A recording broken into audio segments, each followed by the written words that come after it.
Hello दोस्तों, कैसे हैं आप। उम्मीद है आप सब बहुत अच्छे होंगे।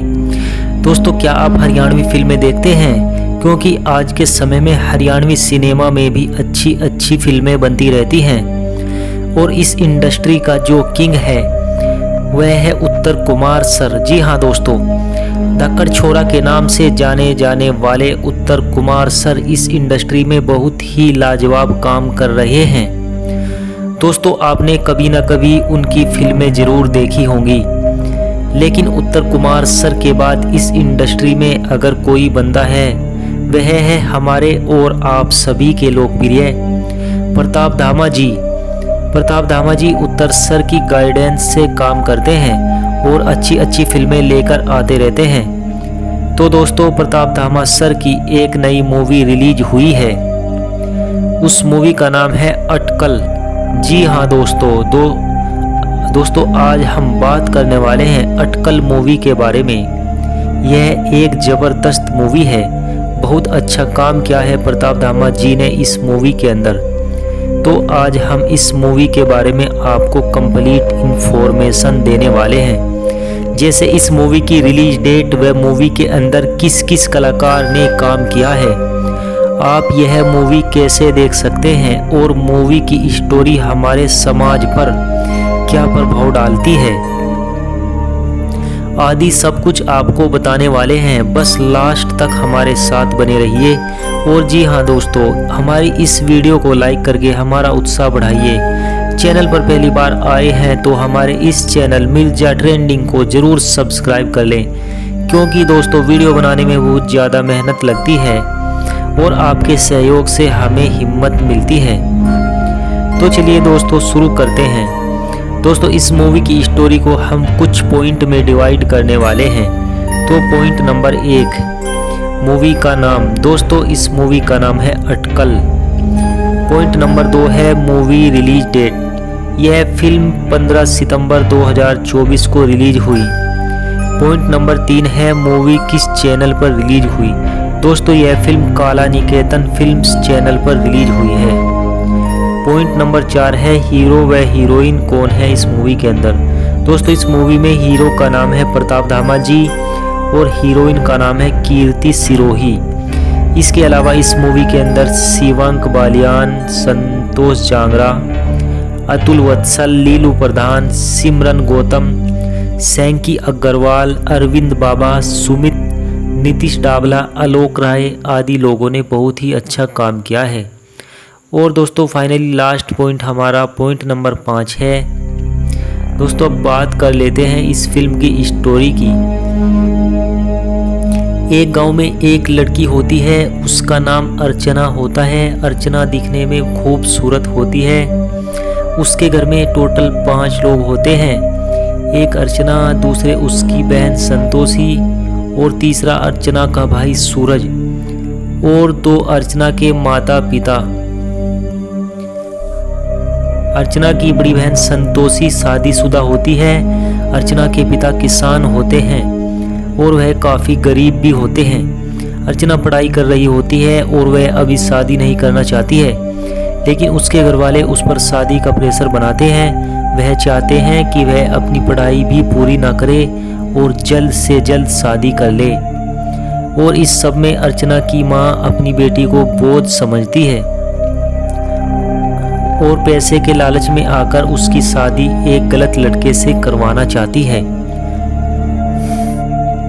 दरअसल अर्चना की बड़ी बहन संतोषी जो होती है, उसका एक देवर होता है, उसका नाम टूंडा होता है। वह गुंडे किस्म का इंसान होता है, लेकिन उसके पास पैसा होता है। वह अर्चना को पसंद करता है और उससे शादी करना चाहता है, लेकिन अर्चना उसे बिल्कुल भी पसंद नहीं करती है और वह शादी के लिए टूंडे को साफ मना कर देती है। जब टूंडा अपनी पूरी कोशिश कर लेता है और फिर भी उसे कोई फ़ायदा नहीं मिलता है, तो वह अपनी भाभी संतोषी से कहता है कि वह अपने घर पर बात करे और अर्चना से उसकी शादी कराए। उसकी भाभी इनकार कर देती है कि ऐसा नहीं हो सकता, क्योंकि अर्चना पढ़ी लिखी और काफ़ी खूबसूरत लड़की है और वह अनपढ़ और वीरान है। यह बात सुनकर टूंडा परेशान हो जाता है और फिर वह अपनी भाभी को लालच देता है कि अगर वह शादी करा देगी तो वह उसे सोने के जेवरात देगा और अर्चना की शादी का खर्च भी खुद उठाएगा। यह सुनकर उसकी भाभी संतोषी को लालच आ जाता है और फिर वह अपनी मां पर प्रेशर बनाती है और उसको भी पैसे का लालच देती है।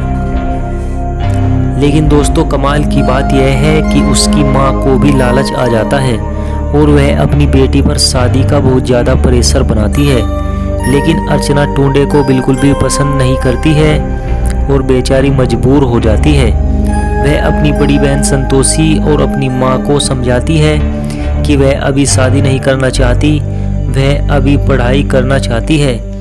लेकिन वह भी उसकी बात नहीं सुनते क्योंकि वह तो पैसे के लालच में अंधे हो चुके होते हैं। और फिर जब अर्चना सारी कोशिश करके थक चुकी होती है तो उसे एक ही रास्ता नज़र आता है और वह होता है सुसाइड। जी हाँ दोस्तों, जब एक दिन अर्चना की माँ उस पर कुछ ज़्यादा ही प्रेशर बनाती है तो अर्चना पॉइजन खा लेती है और फिर उसे हॉस्पिटल ले जाया जाता है। लेकिन कुछ टाइम इलाज के बाद वह ठीक हो जाती है क्योंकि हॉस्पिटल में जो डॉक्टर व स्टाफ होता है वह अर्चना की अच्छे से देखरेख करते हैं। और जब डॉक्टर साहब उससे इस सुसाइड का कारण पूछते हैं तो वह सारी कहानी उनको सुना देती है। उस डॉक्टर का नाम राजेश होता है। वह बहुत अच्छा इंसान होता है। वह अर्चना की फीलिंग को समझता है और उसकी काफ़ी मदद भी करता है। फिर अर्चना की छुट्टी हो जाती है और वह घर आ जाती है। डॉक्टर राजेश उसके साथ एक नर्स को भेजते हैं जो उसका काफ़ी ख्याल रखती है। लेकिन इतना सब कुछ होने के बावजूद भी अर्चना के घर वालों को बिल्कुल भी शर्म नहीं आती है और फिर वह उसे शादी के लिए टॉर्चर करते हैं और वो टुंडा भी उसे काफ़ी परेशान करता है।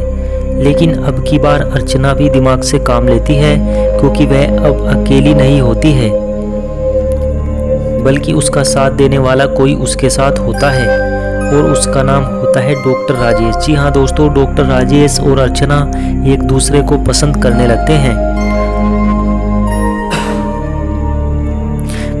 लगते हैं और वह दोनों मिलकर उस टुंडे का बेवकूफ़ बनाते हैं। दोस्तों पहले आपको डॉक्टर राजेश के बारे में जानकारी देते हैं। राजेश के घर में सिर्फ 2 आदमी होते हैं, एक राजेश और दूसरे राजेश के पिताजी भंवर सिंह। दरअसल राजेश के पिताजी की वाइफ का देहांत हो चुका होता है और उसके बाद उन्होंने किसी से शादी नहीं की, इसीलिए यह इस घर में सिर्फ 2 ही लोग रहते हैं। राजेश डॉक्टरी संभालता है और उसके पापा भंवर सिंह घर को संभालते हैं। वह बहुत ही अच्छे इंसान होते हैं और वह चाहते हैं कि उनका बेटा डॉक्टर राजेश जल्दी से जल्दी शादी कर ले और उनको भी थोड़ा आराम मिल सके। लेकिन वह अपने पापा की बातों को मजाक में लेता है और फिर राजेश और अर्चना का प्यार भी दिन पर दिन बढ़ने लगता है और फिर वह एक दूसरे से खूब बातें करने लगते हैं और बाजार भी घूमने जाते हैं और घूमने फिरने के सारे आइडियाज डॉक्टर साहब ही अर्चना को देते हैं क्योंकि अर्चना को घर से निकलना उसका बहुत ज़्यादा मुश्किल होता है क्योंकि एक तो अर्चना की माँ और दूसरा टुंडा दोनों उस पर कड़ी नज़र रखते हैं। एक दिन जब अर्चना का राजेश से मिलने का मन करता है तो वह टुंडे से कहती है कि वह बाज़ार घूमना चाहती है और फिर वह उसे बाज़ार ले जाता है और फिर वह उसे चकमा देकर राजेश के साथ चली जाती है और फिर राजेश उसे अपने घर ले जाता है। उधर टुंडा अर्चना को ढूंढ कर परेशान हो जाता है और घर चला जाता है और सब लोग परेशान हो जाते हैं। लेकिन कुछ देर के बाद वह भी घर आ जाती है और वह टुंडे को कुछ भी बताकर उसका बेवकूफ़ बना देती है। फिर अर्चना के एग्ज़ाम आ जाते हैं लेकिन टुंडे को अर्चना पर शक होने की वजह से वह उसके घर पर ही रहता है तो अर्चना को एग्ज़ाम की टेंशन होती है। लेकिन इसका इलाज भी डॉक्टर निकाल लेता है। वह अर्चना को दीवार से उतार लेता है और उसके कमरे में उसकी जगह अर्चना के भाई सूरज को बंद कर देता है। ऐसे ही करके उसके सारे एग्ज़ाम हो जाते हैं और जब टुंडा शादी के लिए ज़्यादा प्रेशर बनाता है तो वह पंडित जी को रिश्वत देकर 3 महीने बाद का मुहूर्त निकलवा देती है और वह पंडित उनको कहता है कि अगर उससे पहले शादी की तो कुछ अनहोनी हो सकती है। यह सुनकर टूंडा डर जाता है और 3 महीने का इंतजार करता है। और फिर एक दिन राजेश के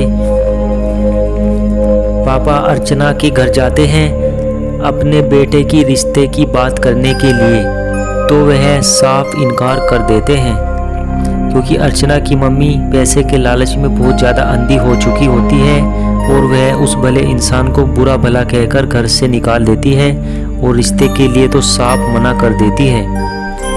तो फिर वह मायूस होकर वहां से वापस आ जाते हैं और उधर राजेश और अर्चना का पेपर के बहाने मिलना जुलना चलता रहता है। लेकिन यहाँ पर इस कहानी में ट्विस्ट आता है दोस्तों। जब अर्चना का लास्ट पेपर होता है और पेपर देकर आ रहे होते हैं तो उन्हें बाजार में उसकी बहन संतोषी देख लेती है और वह टूंडे को फ़ोन कर देती है। तो फिर टूंडा ऊपर कमरे में जाकर देखता है। जब दरवाज़ा खुलता है तो वहाँ उन्हें सूरज मिलता है, क्योंकि कोई भी राज कभी ना कभी तो ज़रूर खुलता है दोस्तों। और फिर वह सब उन्हें ढूंढने के लिए निकल पड़ते हैं और जब वह आते हैं तो टूंडा उन्हें रास्ते में लड़ाई के लिए तैयार मिलता है। फिर डॉक्टर राजेश उसकी अच्छी धुलाई करता है और फिर उसी टाइम राजेश के पिताजी पुलिस को लेकर आते हैं और उन्हें पकड़कर जेल भेज देते हैं। और फिर अर्चना की फैमिली को अपनी गलती का एहसास हो जाता है और फिर उन दोनों की शादी हो जाती है, क्योंकि उसकी फैमिली को यानी अर्चना की फैमिली को जब गलती का एहसास होता है तब वह डॉक्टर साहब और उसके पिताजी को समझ चुके होते हैं कि यह अच्छे इंसान हैं और फिर वह अपनी लड़की की राजी के मुताबिक उन दोनों की शादी करा देते हैं। तो दोस्तों यहीं पर होता है इस कहानी का एंड। लेकिन अब बात कर लेते हैं इस कहानी के सबसे फ़नी कैरेक्टर की, जो मुझे बहुत ज़्यादा अच्छा लगा, और वह है अर्चना का छोटा भाई सूरज, क्योंकि वह मस्ती मौला होता है और वह नहाने का कष्ट तो बिल्कुल भी नहीं करता है। दोस्तों आपको किसका कैरेक्टर सबसे ज़्यादा अच्छा लगा कमेंट करके ज़रूर बताएं, और आपको हमारी यह मेहनत कैसी लगी वह भी कमेंट में ज़रूर लिखें। और हाँ, हरियाणवी फिल्मों से जुड़ी जानकारी पाना चाहते हैं तो हमारे चैनल को ज़रूर सब्सक्राइब कर लें। मिलते हैं अगली वीडियो में, तब तक के लिए जय हिंद, जय भारत। Thanks for watching. हंसते रहिए, मुस्कुराते रहिए। I love you all.